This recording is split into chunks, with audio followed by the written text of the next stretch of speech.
A escuta ativa é uma das chaves mais poderosas para conduzir uma aula de yoga de forma consciente e transformadora.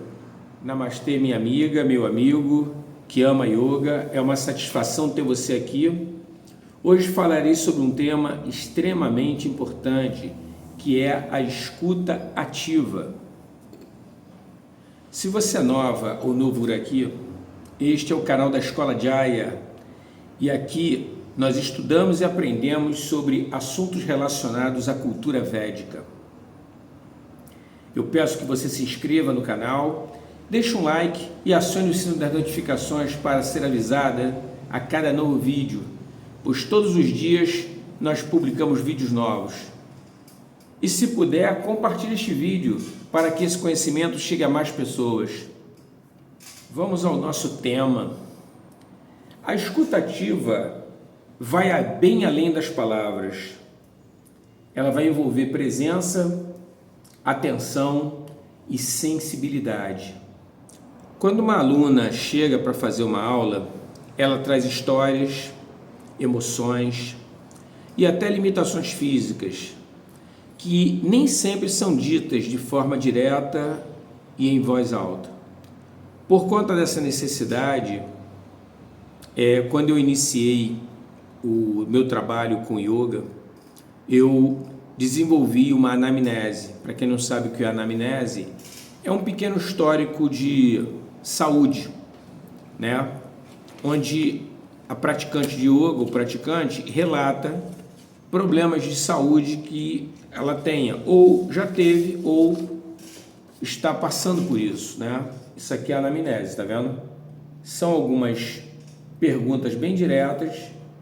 Aqui, como eu estou no Rio de Janeiro, eu trabalho em cima das principais doenças do Sudeste, então, que são as pessoas com quem eu mais tenho contato, mas, independente disso, é possível nessa mesma anamnese você acrescentar outras informações, outros problemas de saúde, e isso permite que eu tenha o registro e que eu possa estar ajudando mais a praticante, né, no seu desenvolvimento.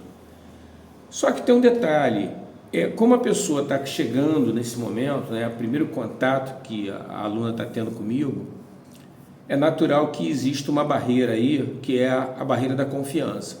A pessoa não me conhece, às vezes veio por uma indicação, que é muito comum, ou veio pela internet, pegou o folder em algum lugar da escola e veio até aqui fazer uma aula experimental. E aí o que ocorre é que, no primeiro momento, a pessoa muitas vezes, ela, mesmo preenchendo a anamnese, levando para casa, para preencher com calma e tudo, a pessoa muitas vezes esquece de dar certas informações, que são importantes, né? Tudo é importante. E aí, a pessoa muitas vezes traz já preenchido, mas muitas vezes de modo incompleto.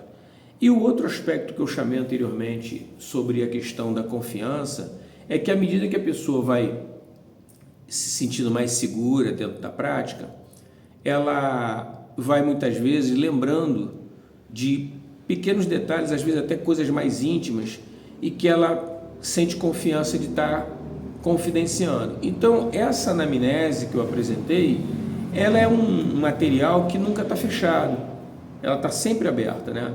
E isso vai fazer parte dessa escuta ativa, né? Porque a pessoa conversa com você, fala de um outro problema que não tinha relatado anteriormente, e aí o que você faz? Você vai lá e acrescenta, eu faço isso, eu acrescento aquela informação e me ajuda a poder estar dando uma assistência maior e melhor a essa aluna, né? Então, esse olhar atento da professora, do professor, ela vai perceber certos sinais que são dados, muitas vezes, com o corpo e não necessariamente com a palavra, né? Então, muitas vezes, pode ser um suspiro, outras vezes pode ser até um ombro tensionado, o jeito de pisar. Isso vai falar muito sobre a pessoa, mas também fala sobre aquele dia. Às vezes a pessoa tem uma característica marcante, então isso se repete, Mas às vezes a pessoa está tendo um dia diferente, um dia mais difícil, um dia mais complicado, e a professora ou o professor atento, ele percebe esses sinais, esses indicativos, e isso possibilita ele fazer ajustes na prática para possibilitar um ganho maior no rendimento dessa aluna, desse aluno. Escutar não é apenas ouvir o que é falado, né? É também sentir essa energia, a energia do grupo. Então, notar o silêncio, né? Compreender as necessidades que vão surgindo a cada momento da prática. Então, essa é uma sensibilidade que tem que ser desenvolvida pela boa professora, pelo bom professor, né? E esse desenvolvimento vai permitir uma adaptação à prática. Então, é uma forma de você estar oferecendo uma fluidez, uma suavidade, né? Quando o corpo vai pedir descanso, você percebe que a turma não está conseguindo fazer o que você planejou, né? Mas o importante é ter em mente que a prática é do aluno, a prática não é sua. Então esse cuidado também é muito importante, essa sensibilidade, essa empatia, ela é muito importante. E aí muitas vezes você pode perceber também o contrário, que a turma, o que você planejou, ela tem condição até de render um pouco mais, e aí você pode puxar um pouco mais pela turma, né? Pelo grupo. Então isso é perfeitamente adequado. E uma coisa que eu particularmente gosto de fazer é quase como uma marcação, Eu sistematicamente eu uso a palavra conforto, porque a condição para você ter uma postura psicofísica, que é chamada de asana, para ser feito, ela precisa ter firmeza ou estabilidade, como você quiser, e conforto. Então ela tem que ser firme e confortável, ou estável e confortável, né? Então, essa palavra conforto é uma palavra muito adequada para ser usada dentro da prática, porque é muito importante que a praticante ou o praticante de yoga não se sinta excluído, não se sinta incapaz, e ele também não se sinta obrigado a estar fazendo fora do conforto dele, porque do contrário ele não vai estar fazendo yoga, ele não vai estar fazendo a prática como é para ser feita, né? Então eu posso até perceber isso, é muito comum. Um aluno novo observa um aluno mais antigo que tem uma desenvoltura, né? E aí ele tenta copiar, tenta atingir esse nível do aluno que está há mais tempo na prática. Isso é perfeitamente compreensível. Mas aí cabe ao professor estar marcando o que é imprescindível na prática. A prática é imprescindível conforto, bem-estar. Até porque se você não tem conforto, há uma tendência à sua mente a não querer repetir a experiência. Então, uma prática que seja focada em experiências que não são confortáveis ou prazerosas, ela vai ter muita dificuldade para ser repetida pela praticante, né? Então é muito importante, né, a professora, o professor que está conduzindo a prática, ter esse cuidado de estar conduzindo a prática de modo a trazer essa consciência de conforto. Veja bem, conforto não é apatia, não é descaso com a prática, não é desleixo, não é isso. Conforto é um ato de autocuidado, de amor consigo mesmo. Conforto. Não pode ser desconfortável, tem que ser confortável, tem que estar bem. Eu não posso fazer uma coisa que eu saia dolorido, saia machucado. Não é isso. Isso não é yoga, é outra coisa. Mas yoga não é. Então é muito importante isso, né? Então, essa escuta ativa, ela vai criar um ambiente seguro onde a aluna ou aluno, ela percebe que ela está sendo observada, que ela está sendo respeitada e acolhida na sua individualidade. Então isso é muito importante, porque cada pessoa ela é única no universo. Então essa ideia de que todo mundo vai fazer igual, todo mundo vai render igual, gente, isso está errado, não é por aí. Então quando eu penso dessa maneira, de certo modo, eu não estou respeitando essa individualidade, né? Essa característica de cada aluna, né? De cada aluno. Então quando a professora dá uma resposta empática, né? Responde com empatia a esses sinais que são demonstrados pela aluna, pelo aluno, a aula ela vai deixando de ser apenas uma técnica, ela vai se tornando uma experiência, uma verdadeira experiência de cuidado e de transformação. Isso é precioso. Essa postura da professora, do professor, ela vai funcionar também como uma inspiração para as alunas, de modo que essas alunas comecem a ouvir a si mesmas. Tipo, pô, tá confortável para mim? Porque muitas vezes para a pessoa não está claro isso, ela não sabe, ela não tem essa leitura do que é confortável para ela nunca parou para prestar atenção nisso. Então, esse cuidado na prática, ele deve ser transmitido sempre que possível dentro da aula, para que a pessoa desenvolva essa autopercepção, essa autossensibilidade, né? E aos poucos ela vai aprendendo a respeitar seus próprios limites, né? E honrar o seu próprio ritmo, esse ritmo dela, ritmo interno, e não é só um ritmo de ação na postura, mas também até um ritmo interno de compreensão, porque as pessoas têm compreensões diferentes, há momentos diferentes, tem pessoas que levam mais tempo para poder conseguir entender a coisa perfeitamente, ter mais clareza, então também tem isso, né? Esse é um outro aspecto também da empatia e do acolhimento, para você, professora, professor, sempre deixar um canal de comunicação com sua aluna, com seu aluno, que ele se sinta à vontade para vir e falar, olha, eu percebi isso, eu estou certo, é isso mesmo, é desse jeito, né? Então isso é uma coisa muito importante, né? Isso foi uma coisa que, até compartilhar com você,